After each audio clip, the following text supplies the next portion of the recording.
I'm Steve. Welcome back to the channel. Welcome back to another video. If it's your first time stopping by the channel, hit that subscribe button. Trust me, you won't regret it. If you're a returning subscriber, as always, guys, welcome back, and I do appreciate the support. Guys, let's get into this news. This story broke a little bit over, well, it broke late last night. This story right here is out of Fort Lauderdale, Florida. Shout out Fort Lauderdale. And it's about a young man that's no longer with us. Pictured up here. Jalen Moore, 21 years old. Guy was shot by police after they responded to a call of a man that refused to go and get mental health treatment from his family. The family called, the grandfather called, supposedly. Anyway, this guy, upon police getting to the residence, came outside with a gun, wouldn't put the gun down, police shot him, and he lost his life. If that's not bad enough, you know,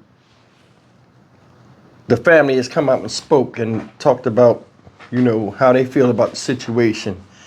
And this story right here, man, it's sad, but I mean, it's one of these many stories we do where police respond to a situation and somebody winds up losing their life over something as simple as not being able to comprehend what's being said to them because they have a mental situation. And the police don't understand it. I don't know who's right or who's wrong. I'm gonna be honest with you, because if I'm responding to a call to a complete stranger, I don't know about this person's history. I don't know about their background. I don't know about things they've done, whether they were on or off medication when they're having a mental psychosis, as in the case of Jalen Moore. But what I do know is, you know, I don't know if there's something out here to where, you know, everything could have been done to prevent the person getting killed, or is there another way of handling these situations with police calls? Should the police show up first? I don't know. And I think a lot of research or whatever need to go into this, because this happens a lot. But I want you guys to take a look at this and we'll come back and talk about it. Family members identifying the man who was shot and killed by police this morning as 21-year-old Jalen Moore. Police say that they got a call about a man having a mental health crisis, but say that when they got there, Moore had a gun and refused to drop it. Kim Nguyen has been following the story all day. She's live in Fort Lauderdale with the latest. Kim. Yeah, well, Moore's grandfather shared pictures of him, but was too upset to speak with us on camera. Now, police say that officers were forced to shoot when Moore came outside with a gun, but refused to drop it.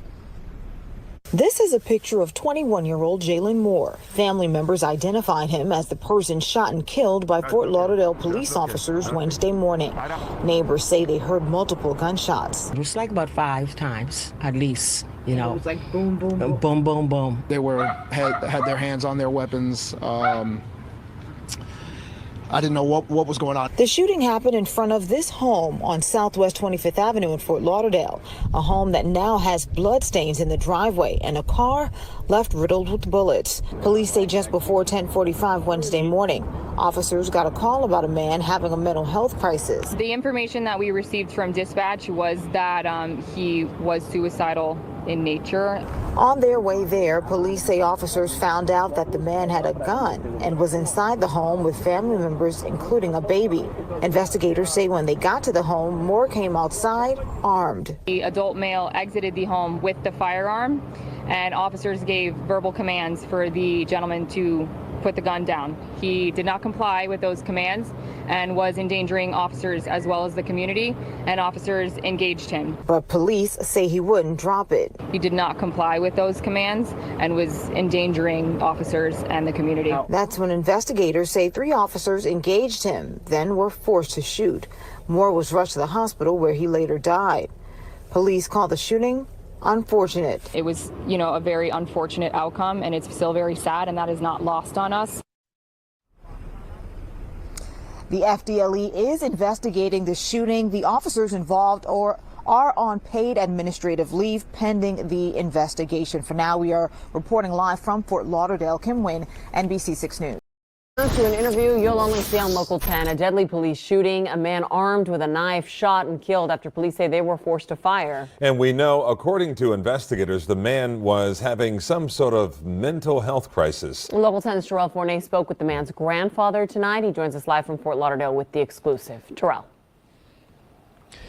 And the 21-year-old man on the receiving end of those police-fired bullets, by all accounts, was in the middle of a mental health crisis. He was actually armed with a gun at the time, but his family believes that, that officers perhaps were not properly trained given how they responded to this situation.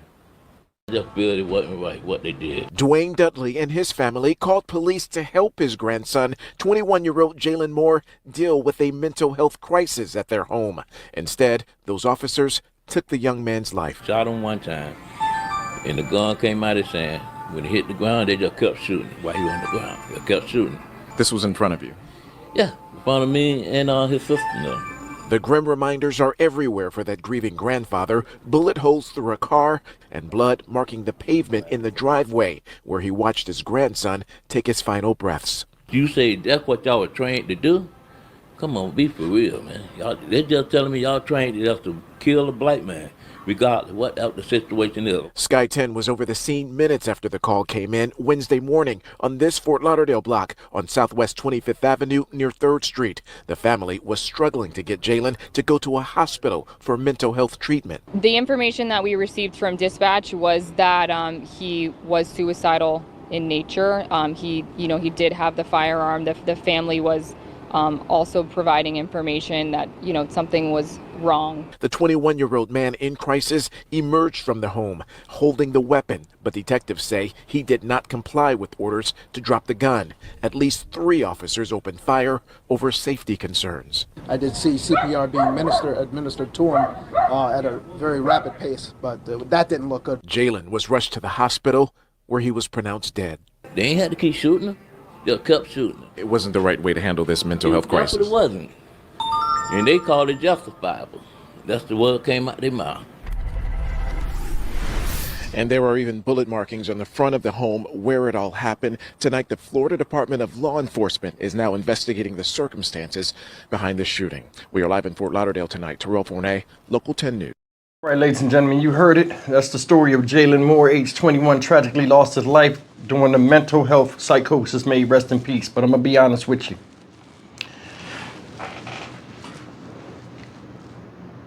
I didn't see the body camera. The body cam footage didn't come out. But, and I'm just speaking off of what was shown, so don't chew my head off. My first thing is this. The big argument, if you was listening to the grandfather talk, right? He says, oh, y'all didn't have to shoot him. They shot him once, he fell on the ground, and they shot him up. I got to see the body cam footage. First thing is this. They shot him. You didn't have a complaint at him shooting him. You had a complaint about him getting shot a certain amount of times. I don't know if you guys ever seen a police video. They don't just shoot one time and then shoot a whole bunch of times after that, usually. Unless the person still has a gun or whatever. So I think, honestly, it's a little bit of disingenuousness here in the situation. I understand tempers are flaring and people are upset, but this is always what? A crisis situation. Somebody with a mental health crisis is what? A crisis situation, regardless if the person is armed with something or not. And I understand that the family's hurt and stuff like this, but I would have to see the body cam. I'm being honest with you. Another thing is this. You guys called the cops because the situation was out of your control. So when the cops come, you can't tell the police how to police. Every situation is different. Another thing I think that is taken out of these conversations or these stories is what's being said on the phone. And that's very important. I want you people to listen to me. That's very important, what is said on the phone. Because whatever you're saying to that 911 operator and they're hearing in the background, when a lot of times these calls be hysterical and stuff like that, they're giving their own assessment, relaying it to officers that are en route to stop the situation to make sure nobody else gets hurt or the person will hurt themselves. And what you're telling them on the phone, he's suicidal in nature, he got a gun, suicidal, and then having the word gun at the same time, it paints a picture in these officers responding to a scene. Okay, this person right here is willing to take themselves out. So that means they don't care nothing about anybody else, and they already had a weapon to do it. They respond to a scene, they already on go when they come out there to assess a situation. Said he was in the driveway. This is the part where it gets tricky. Where'd he get a gun from? Did y'all know he had a gun and he had a fragile mental state? That's another thing to consider. But he's out there. Same scenario we see in a lot of other videos, body cam videos, somebody with a weapon in their hand that won't put it down, or they're going through something mentally and they can't follow directions and wind up getting blasted. Listen, when police come to a scene, their first thing is to calm it down, get people apprehended, and then worry about what's going on depending on the situation. But I think they do that for a few reasons. Like he said, the guy said, oh, they was trained to do that. I think he took that out of context. When police come, they're going to try to squash the initial threat and then figure everything out from there. But if you pull up to a house and you got somebody outside with a gun, that's a public danger. Say he pulls the gun or he's talking and then he turns and shoots the gun to let them know that the gun is real. A bullet hits somebody, now it's a lawsuit. It's just the thing about being a police officer, a lot of times you damned if you do and you damned if you don't. Hey, why y'all ain't do nothing before he shot somebody else? Oh, why y'all didn't stop him when he got here? It can go in a lot of different other ways. The grandfather's up there talking, and I understand the man is hurt. But he brought up race again. Oh, it's your job to come out here and kill the black man. They wouldn't have came unless somebody called them from inside the house. Who called them? Who called them? No, people need to be trained better and stuff. Okay, well, what training do you suggest to get through to your grandson? Because y'all couldn't do it, thus y'all called the police. And that's the thing, man. I mean, I'm just trying to talk real about this. I don't know the situation. Every situation is different. But there was always a chance that this might happen, because if he's not listening to grandpop, he's not listening to family members, you called the police thinking he was going to listen to them. Why would he listen to strangers that are coming to the house when he knows you guys? And you understand what I'm saying? Maybe I'm saying that wrong, but it's like, okay, we can't do nothing. We need help. You call, cops are not mental health evaluators. They're not mental health de-escalators. They're not none of that. They're going to come out there and do the police thing, what police do. And the result is this. As tragic as it is, the result is this sometimes. Like I said, may Jalen Moore rest in peace, but man, we got to be honest. You're asking people to have training in the field they ain't trained in, and police do what police do. So if you know what police do and you feel as though that's not the right thing, don't call them.